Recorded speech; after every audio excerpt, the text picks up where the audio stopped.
বাংলাদেশের সকল হিন্দু সম্প্রদায়ের ভাই বোনদের পূজার শুভেচ্ছা জানাই। আপনাদের পূজা আনন্দময় হোক, মঙ্গলময় হোক, কল্যাণময় হোক।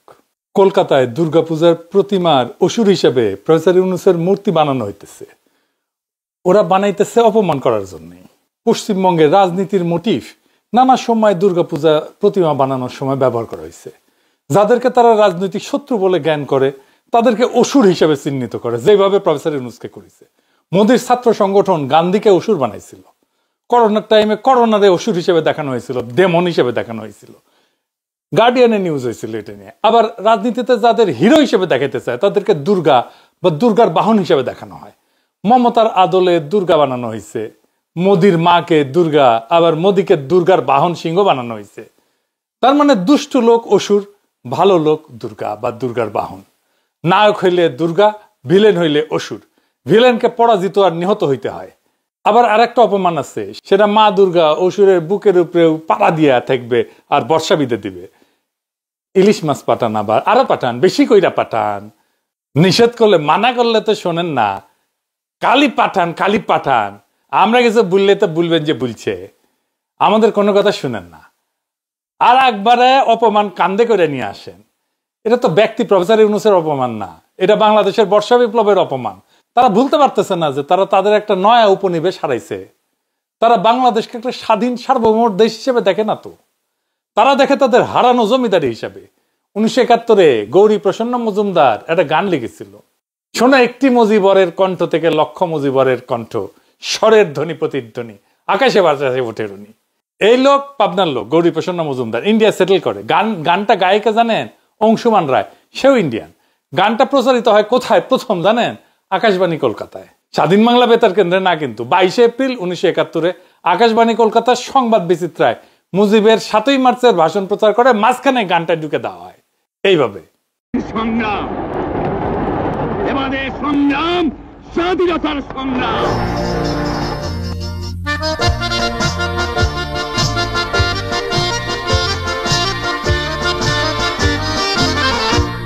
শোনো একটি মুজিবরের থেকে লক্ষ মুজিবরের কণ্ঠস্বরের ধ্বনি প্রতিধ্বনি, আকাশে বাতাসে ওঠে রুনি। বাংলাদেশ আমার বাংলাদেশ, বাংলাদেশ আমার বাংলাদেশ। এখন প্রশ্নটা হইতেছে, কোন কুরকুরানি থেকে এই গান লিখলো, গাইলো, প্রচার করলো কলকাতার দাদা বাবুরা? আসেন সেটা একটু বুঝে দেখি। এটাই গানটার মধ্যেই আছে। আপনি যদি গানটার বাণী খুব খেয়াল করে লক্ষ্য করেন তাহলে বুঝবেন তাদের একটা গভীর বেদনার বা পরাজয়ের একটা অ্যান্টিথিসিস আছে। মানে জয়ের সম্ভাবনা দেখতেছে তারা মুজিবের ক্যারেক্টারের মধ্যে দিয়ে। এইটা যত না মুজিব বন্দনা, তার সাথে হারানো জমিদারি ফিরে পাওয়ার আকাঙ্ক্ষা। গানের কথাগুলো দেখি। এ বলতেছে, জয় বাংলা বলতে মন রে আমার, এখনো কেন ভাবো, আমার হারানো বাংলাকে আবার তো ফিরে পাবো, অন্ধকারে পূব আকাশে উঠবে আবার দিনমণি। আমার হারানো বাংলাকে আবার তো ফিরে পাবো। বাংলাদেশ বা পূর্ব পাকিস্তানের জনগণ তো বাংলাকে হারায় নাই কখনো, 71-এও হারায় নাই। হারাইছে কলকাতার জমিদারেরা, পাশায় লাথি খায় ভাগছে 47-এ। সেই পরাজয়, সেই হারানো বাংলাকে তারা ফিরে পাবে সেই মৌকা করে দিছে মুজিব, তাই তারা মুজিব বন্দনা করে। একটা জিনিস দেখে, এই মুক্তিযুদ্ধের ন্যারেটিভ কারা তৈরি করে দিতেছে? এই গানটা, যেটা আসলে মুক্তিযুদ্ধের ইন্ডিয়ান ন্যারেটিভ, সেটা বানাই দিতেছে ইন্ডিয়া। দেশ স্বাধীন করবে, কিন্তু তার স্বাধীনতার গান লিখে দেয় আর এক দেশের লোক।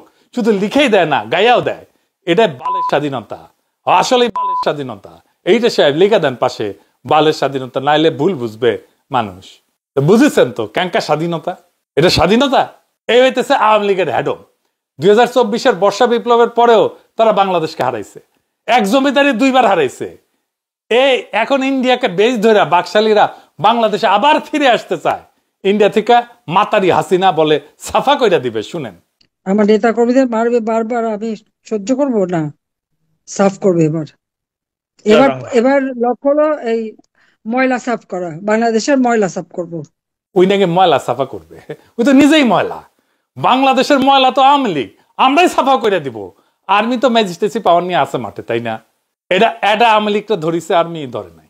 অথচ সংবাদ সম্মেলন করে আমাদের নামে প্রশ্ন করে, ওইখানে সাংবাদিকরা সব কিন্তু খেয়াল করেছি, আবার সেটার উত্তর দেয় আর্মি অফিসারেরা। প্রশ্ন আওয়ামী লীগ নিয়ে না, প্রশ্ন ফাঁসিবাদ নিয়ে না, প্রশ্ন পিনাকি ভট্টাচার্য ইলিয়াসকে নিয়ে। ওই মাতারি সাংবাদিকের ঠ্যাং ভেঙে হাতে ধরাই দেব দেশে যেদিন যাব। কে কে প্রশ্ন করে এটা আমরা জানি। আবার দেখেন টেলিগ্রামে মাতারি হাসিনা দলের কর্মীদের বলতেছে যে তাদের মাইরা মরো, মামলা এমনিও খাবা অমনিও খাবা, তো মাইরা মরো। শুনেন মাননীয় প্রধানমন্ত্রী, আমরা কলগুলো আমাদের অ্যাক্টিভে করা উচিত। আমাদের তো বন্ধ বাতিল, আমাদের যখন নিষিদ্ধ, আমাকে তো দল নাই। যারা বিএনপি করে জামাত করে তাদের উপরে এরকম হামলা করতে হবে, মারতে হবে, তাছাড়া তো কোনো উপায় দেখি না। যে এগুলি করতেছে আপনাদের করতে হবে। আওয়ামী লীগের দোষ নাই, কারণ আওয়ামী লীগ নাই, ছাত্রলীগ নাই, এই কাজে আমাদের যা খুশি তাই করা যায়। তাই যাই যা খুশি তাই এখন করতে হবে, এখন থেকে শুরু করো। পরিষ্কার কথা। তাহলে যখন নিবন্ধন বাতিল করে দিতে আপনাদের যখন নাই, দল শেষ, তাহলে আর কোনো দোষ নাই তো আওয়ামী লীগের। এখন যারা আছে আওয়ামী লীগের, তোমরা এইরকম যারা মারবে তাদের ওই সমান ভাবে দিতে হবে। মামলা এমনিও খাবা অমনিও খাবা, জেলে এমনিও যাবো অমনি যাবো, এই মেরে পড়ি বাস। মোদী কইছিল ভারত এমন একটা দেশ যেখানে সামাজিক মাধ্যম সবার জন্য উন্মুক্ত। আমি এটা নিয়ন্ত্রণ করতে পারি না, হাসিনা কি কবে সেটা হাসিনার ব্যাপার, আমি এটা কিছু কইতে পারবো না। মানে মানুষকে হত্যার নির্দেশ দিবে, তাও রাখবে তারে। আপনি দেখবেন প্রফেসর ইউনূসের সরকার এটা নিয়ে ভারতকে কিছুই বলবে না। আর ইন্ডিয়ার নামে তো জাতিসংঘে লিখিত অভিযোগ করা যায়। হাসিনা চাইতেছে তার কর্মীদের উস্কায় নামাবে, তারপর তারা রাস্তাঘাটে জনগণের পিটুনি খায় মারা যাবে দু একটা, সেগুলো সে দেখাবে সারা দুনিয়া, দেখো দেখো আমাদের উপরে কি অত্যাচার করছে। এই কাজ করবে আওয়ামী লীগের ঠেকানো, এটা প্রফেসর ইউনূসের সরকার পারবেও না, করবেও না। জাতিসংঘ তো দূরের বাত। কিন্তু আগামীর যেই সরকার আসবে তারা সন্ত্রাসবাদীদের যেভাবে দমন করা হয় সেভাবে আওয়ামী লীগকে দমন করতে হবে। যারা এটা করতে পারবে তাদের বাংলাদেশের জনগণ ভোট দেবে। একটা বিপ্লবী সরকার ক্ষমতায় থাকলে ইন্ডিয়াতে মাতারি দলের যেই নেতাগুলা লুকাইছে সেগুলাকে গেটি ধরে নিয়ে আসতো। আইকম্যানকে যেভাবে ইসরায়েল ধরে আনিছিল সেইভাবে হাসিনা ভাবিছে 1971 যেমন করে করেছিল তেমন করে আবার ফিরে আসবে। কিন্তু 1971 আবার করতে হলে দুইটা কন্ডিশন আছে, হাসিনাকে পাকিস্তানের জেলে পাঠাইতে হবে, আর ইন্ডিয়াকে সরাসরি সামরিক অভিযান করতে হবে বাংলাদেশে। ইন্ডিয়ার ওই হ্যাডম আছে, বালটা আছে। আওয়ামী লীগের কত হ্যাডম, ওটা ইন্ডিয়ান আর্মি যুদ্ধ শুরু না করলে 71 ভালো বোঝা যেত। 1975 বোঝা গেছিল কত হ্যাডম, কাদের সিদ্দিকী দলমল নিয়ে পলাই গেছিল ইন্ডিয়া, আর ইন্ডিয়া থেকে আইসা অপারেশন করতো বাংলাদেশের মধ্যে, আর পাবলিকে আর গ্রামবাসী মিলে ধৈর্যা মাইর দিয়া আর্মির হাতে তুলে দিত। এখন যেমন পাবলিকে মিছিল থেকে ধৈর্যা বাকশালীদের পুলিশে দেয়, ঠিক তেমনি পুলিশে দিলে তো 2 দিন পরে জামিন দিয়ে দিবে। তো ধৈর্যা যতখানি উসুল করা যায় করে নেবেন, আগে হিসাব বরাবর করে নেবেন। মনে রেখেন এরাই আমাদের সন্তানদের হত্যা করছে, পাখির মতো হত্যা করছে। হাতের সামনে পায়ের বদলা নিতে চাইরেন না, আগে বরাবর হিসাব করে নেবেন, তারপরে পুলিশে দিবেন, না হইলে ছেড়ে দিয়েন। তো সারার আগে যা করার সেটা করে নিন। আওয়ামী লীগ দুনিয়ার যে কোনো প্রান্তে, জামাত হোক, বিএনপি হোক, এনসিপি হোক, যাদের উপর আক্রমণ করুক না কেন, বুক দিয়ে সবাই মিলে ঠেকায় দিবেন। আওয়ামী লীগ প্রতিরোধে আমাদের কোনো ডিফারেন্স নাই, পলিটিক্যাল ডিফারেন্স নাই। বাংলাদেশের শত্রু আওয়ামী লীগকে রুখে দিতে আমাদের একসাথে লড়াইয়ের কোনো বিকল্প নাই। কয়দিন আগে মাঠে নামিছিল না একসাথে, ধরিছে প্রায় 200-র বেশি ধরিছে। বিএনপি কিন্তু খুব ভালোভাবে ধরিছে, আমাদের অভিনন্দন, ধন্যবাদ জানাই। জামাতকে এমনকি হেফাজতকে আমরা দৃশ্যমান দেখতেছি না মাঠে। আওয়ামী লীগের প্রতিরোধে সর্বশক্তি নিয়ে জুলাইয়ের মতো মাঠে থাকতে হবে জামাতকে এবং হেফাজতকেও। কেউ না আসুক, একাই ধাওয়া দেন মিছিল দেখলে, দেখবেন আশেপাশ থেকে মানুষ আপনার পাশে দাঁড়াইতেছে। আওয়ামী লীগের মিছিল দেখলে বলবেন ধর ধর, বলে একাই দিবেন ধাওয়া, দেখবেন সবাই এসে পাশে দাঁড়াইতেছে। সম্ভব হইলে সব দোকানে একটা করে লাঠি রাখেন আর পুলিশের বাঁশি রাখেন। আওয়ামী লীগের মিছিল দেখলে বাঁশি বাজায় দোকান থেকে বাইর হইয়া লাঠি হাতে ধাওয়া দিবেন, নো মার্সি, ইনকিলাব জিন্দাবাদ বলে ধাওয়া দিবেন। পাড়ায় পাড়ায় আওয়ামী লীগ প্রতিরোধ বাহিনী গড়ে তোলেন, কমিটি করেন। বিএনপি, জামাত, এনসিপি, হেফাজত, স্থানীয় মাদ্রাসা সবাই একসাথে উদ্যোগ নেন। আমরা আপনাদের সাথে আছি। এইবার আসেন ইন্ডিয়ার আর এক কালচারাল উস্কানি দেখি। আপনারা দেখেছেন না এই পোলারে গান গাইতে, রাইয়া রাইয়া গান গাইতেছে। একজন পাঠাইছিল 32 নম্বর ভাঙার পরে গান গাইছিল, কারামোর ঘর ভেঙেছে স্মরণ আছে। কারামোর ঘর ভেঙেছে স্মরণ আছে, কারামোর ঘর ভেঙেছে স্মরণ আছে। সে আমার রক্তে ধোয়া দিন, চেতনায় হানছে আঘাত, চেতনায় হানছে আঘাত, চেতনায় হানছে আঘাত। যাক জনতা দুরন্ত সঙ্গী, দুরন্ত সঙ্গী। হ্যাঁ, মনে হইতেছে ওর নিজের ঘর ভাঙিছে। হাসিনারও এত রাগ মনে হয় নাই। তো ভাবলাম হয়তো ছাত্রলীগের কেউ, তারপরে দেখি ইন্ডিয়া থাকে, ভাবলাম হইতেও পারে ছাত্রলীগ তো ইন্ডিয়া পলাইছে কতজন। ও মা, পরে দেখি ফেসবুক প্রোফাইলে যায় দেখি যে রবীন্দ্র ভারতীতে MA করছে বাংলায়, হ্যাঁ মানে ইন্ডিয়ান মাল। তো ওই নতুন প্রজন্মের অংশুমান রায় হয়েছে, ধানমন্ডি 32 নম্বর তোর ঘর হয় কেমনে রে বাইঞ্চোদ, মানে মুজিবের ঘর কেমনে তোর ঘর হয়। এমন হইতো যে কালেকটিভ হিস্ট্রি পার্ট মুজিব, তাও না হয় হইতো। হ্যাঁ নেতাজি সুভাষ বসুর ঘরকে আমি আমার ঘর দাবি করতেই পারি, কারণ আমাদের কালেকটিভ হিস্ট্রির পার্ট। জিন্নার ঘরকে আমার ঘর দাবি করতে পারি, কারণ আমার কালেকটিভ হিস্ট্রির পার্ট। কিন্তু মুজিবের ঘর কেমনে তোর ঘর হয় রে মাদারচোদ, যদি না মুজিব ভারত রাষ্ট্রের স্বার্থ রক্ষা না করে থাকে। মানে রাষ্ট্র মানেই তো স্বার্থ, আর এক দেশের নেতা আমার স্বার্থ রক্ষা করবে না। তো তো এই পোলা যে বাংলাদেশ নিয়ে উস্কাইতেছে, আমরা 7 সিস্টার্স নিয়ে এমন গান বানাই, এখন বানাই এখানে, ওদের নেতারা যারা থাকতে পারতেছে না 7 সিস্টার্সে, তাদের আশ্রয় দিই বাংলাদেশে, আমাদের নাগরিকদের 7 সিস্টার্সের বিদ্রোহীদের সাথে কাজ করাই একসাথে, রিপাবলিক টিভির মতো একটা টিভি স্টেশন করে দিই 7 সিস্টারের বিদ্রোহীদের জন্য। ইন্ডিয়া মানবে না। প্রফেসর ইউনুস আমেরিকায় গিয়ে কইতেছে ইন্ডিয়া আমাদের এই প্রবলেম করতেছে, ওই প্রবলেম করতেছে। আমি প্রফেসর ইউনুস হইলে ঠিক এইগুলো করতাম, একটা টিভি স্টেশন বানাই দিতাম 7 সিস্টার্সের জন্য, একদিনের জন্য শান্তিতে থাকতে দিতাম না। ইন্ডিয়া 3 বার আব্বু ডাকতো আমাকে, তারপর নিজেরাই উস্কানি বন্ধ করতো। তো আমি কইতাম তোমার একটা উস্কানির বিপরীতে আমি 10টা উস্কানি দিব, দেখি কার কত দম। এবার আসেন দেশের সীমানায় বাংলাদেশে কি হইতেছে সেটা দেখি। আগে শোনেন এক বাইঞ্চোতের কথা, আনিস আলমগীর। বাংলাদেশে কেউ আওয়ামী লীগের হয়ে কথা কইতে পারে এইভাবে, এটা অবিশ্বাস্য ছিল 5ই আগস্টে 2024-এ, কিন্তু এটা হইতেছে। সে কইতেছে বাংলাদেশের 2 কোটি আওয়ামী লীগের নাকি ঘর ছাড়া। শুনেন আপনারা, আজকে বাংলাদেশ আওয়ামী লীগের কমপক্ষে 2 কোটি লোক বাস্তুচ্যুত অবস্থায় আছে। তারা নিজের বাড়িতে থাকতে পারছে না, তারা নিজের বাড়িতে শান্তিতে ঘুমাতে পারছে না, নিজের মা বাবাকে দেখতে পাচ্ছে না। যখন তারা দেখতে যাচ্ছে তখন তাদেরকে হত্যা করা হচ্ছে, তাদের বিরুদ্ধে ভুয়া মামলা দিয়ে রাখছে, এবং এই ভুয়া মামলা যতগুলো আছে এই ভুয়া মামলা 100 ভাগ লোক বলবো না, 90 ভাগ বিএনপি লোকরা করেছে। তো তাহলে আপনি যে এরকম একটা পরিস্থিতি তৈরি করে দিয়েছেন, তখন যে আপনি বলেন না আমরা তো ওদের মতো করি নাই, আপনি কম করেছেন কোথায়? ওরা তো আপনাকে ঘরে থাকতে দিয়েছে, আপনাকে জেলে দিয়েছিল, আপনি তাদেরকে জেলে দেন। আপনি তো জেলে দিয়েও শান্তি পাচ্ছেন না। জেলে যখন যাচ্ছে, হাবিবে নিজে বলুক কতবার উনি পেয়েছেন, জামিন পেয়েছেন, জামিনে কি ধরনের বাধা হয়েছে আমি তো দেখি না। এখন তো আপনি আসামি হয়ে যখন আপনি কোর্টে যাচ্ছেন, তখন আপনার উকিলকে মারতেছে, আপনার উকিলও পাচ্ছেন না, আপনি উকিল যারা আসতেছে তাদেরকে ডিম মারতেছে। আসামি হয়ে আপনি গেলেন, হেলমেট লাগিয়ে আপনাকে রাখতেছে, আপনাকে আঘাত করতেছে। এই পরিস্থিতিগুলো কি আছিল শেখ হাসিনার আমলে? বান্দির পুত্র রোহিঙ্গারা ডিসপ্লেসড হয়েছে কত, 10 লাখ। আমাদের কাল ঘাম ছুটে গেছে তাদের একটা ফাঁকা জায়গায় অ্যাকোমোডেট করতে। সিরিয়ায় মোট ডিসপ্লেসড হয়েছে কত, এতদিন যুদ্ধ হয়েছে 1,20 লাখ। এতদিনের যুদ্ধ আফগানিস্তানে কত লোক ডিসপ্লেসড হয়েছে, 1 কোটি। আর বাংলাদেশে 2 কোটি আওয়ামী লীগের ডিসপ্লেসড হয়েছে। গাঞ্জার নৌকা কি পাহাড়ে যায়? এই আনিস আলমগীর একটা আওয়ামী ফ্যাসিস্ট পান্ডা। 2021 সালের 30 নভেম্বর এটা লিখেছিল বাংলা ট্রিবিউনে, খালেদা জিয়ার চিকিৎসা রাজনীতি। কি লিখেছিল দেখি, বিএনপি সেই সুযোগ না নিয়ে বারবার জল ঘোলা করিচ্ছে এবং খালেদা জিয়ার চিকিৎসাকে পিছিয়ে দিচ্ছে। তারা খালেদা জিয়ার আপসীন নেত্রী ইমেজ ধরে রাখতে আগ্রহী, কিন্তু একজন ব্যক্তি যখন তাদের ভাষায় মৃত্যু সজ্জায়, তখন এই আপসীন ইমেজ কি কাজে আসবে তার ব্যক্তি জীবনে? রাজনৈতিক পতনের কথা বললে খালেদা জিয়ার রাজনৈতিক পতন হয়ে গেছে বহু আগে। খালেদা জিয়ার নাকি রাজনৈতিক পতন হয়েছে বহু আগে। আরামজাদা বান্দির পুত মাদারচোদ এখনো টেলিভিশন স্টেশনে যে বক বক করে শুয়ারের বাচ্চা। তো তাই কি করতে হবে? রাজনৈতিক পতন হয়েছে কইতেছে প্রধানমন্ত্রী তো খালেদা জিয়ার চিকিৎসার সুযোগ দিয়ে তার রাগ ক্ষোভ গোপন করেনি, প্রকাশ্যে বলছেন এবং ক্ষোভের কারণও ব্যাখ্যা করছেন। মানে এটা জাস্টিফাইড, সে জাস্টিফিকেশন দিচ্ছে হাসিনা পক্ষ হইয়া। তিনি নিজের হাতে যে ক্ষমতা আছে তা ব্যয় করে খালেদা জিয়ার দ্বন্দ্ব স্থগিত করছেন। তাও বলছেন তাহলে প্রধানমন্ত্রীকে টার্গেট করে গোলা ছুড়ে লাভ কি? বলতেছে হাসিনাকে বাঁচাইতে আসছে মাদারচোদ। আবার কইতেছে চিকিৎসা মৌলিক অধিকার, অবশ্যই, কিন্তু একজন সাজাপ্রাপ্ত আসামি এবং সাধারণের অধিকার নিশ্চয়ই এক নয়, সীমিত। গয়েশ্বররা সেটা ভালো করেই জানেন। তারা বেগম জিয়ার চিকিৎসা নিয়ে রাজনীতি না করে মুক্তির জন্য কেন ক্ষমা প্রার্থনা করছেন না? মানে আনিস আলমগীর খালেদা জিয়াকে হাসিনার কাছে ক্ষমা চাওয়ার জন্য বলতেছে। ওই মাদারচোদের তো 5ই আগস্টে ঠ্যাং ভেঙে হাতে ধরে দেওয়া উচিত ছিল। শুয়োরের বাচ্চা এখন বুদ্ধিজীবী সাজিয়েছে টেলিভিশন স্টেশনে এসে। মাদারচোদ।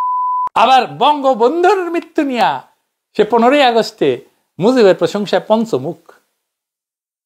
শেখ মুজিবকে যে ফুটা করা হয়েছিল না যে তারিখে, পুরো 15ই আগস্টে, সেই ডেটে তার এই ট্রিবিউট করে কলাম লিখেছে। আমি আর পড়লাম না বালসাল। আর একটা লিখেছে 19 অক্টোবর 2022-এ, লিখেছে হুকার হুঙ্কার, মানে হুম্মাম কাদেরের হুঙ্কার এবং সাধারণ মানুষের চাওয়া। মানে হুম্মাম কাদের নারায়ে তাকবীর স্লোগান দিয়েছিল, ওইটার সমালোচনা করছে ইউটি। কি লিখিচ্ছে দেখেন। চট্টগ্রামে বিএনপির জনসভায় হুকা চৌধুরীর দাওয়া, সাম্প্রতিক নারায়ে তকবীর স্লোগান নিয়ে মিডিয়া প্রশ্ন তুললে তার পক্ষে সোশ্যাল মিডিয়া সরব হয়েছে। এদের মুখের ভাষাও হুকার দাদা বাবার মতোই। ভাবখানা যেমন বাংলাদেশে আল্লাহর নামে তকবীর দেওয়া মানুষের অভাব পড়েছিল, হুকা এসে ইসলাম উদ্ধার করেছে। হুকা তার দাদা ফজলুল কাদের চৌধুরী, ফকা চৌধুরী এবং তার বাবা সাকা চৌধুরীর মতো ধর্মীয় কার্ড খেলে মানুষকে বোকা বানাতে চেয়েছেন।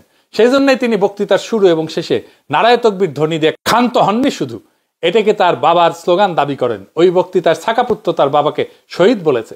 সাকা যুদ্ধাপরাধে সাজাপ্রাপ্ত ব্যক্তি, বাংলাদেশের রাজনীতিতে অত্যন্ত ঘৃণিত কুলাঙ্গার, ৭১ সালের হিংস্র খুনি থেকে অশ্লীল রাজনীতিবিদ, যে আমার চাচা মুক্তিযোদ্ধা বখতিয়ার উদ্দিন চৌধুরীকেও 13 আগস্ট 1971 সালে ধরে নিয়ে ফকা চৌধুরীর হাতে তুলে দিয়েছিল হত্যার জন্য।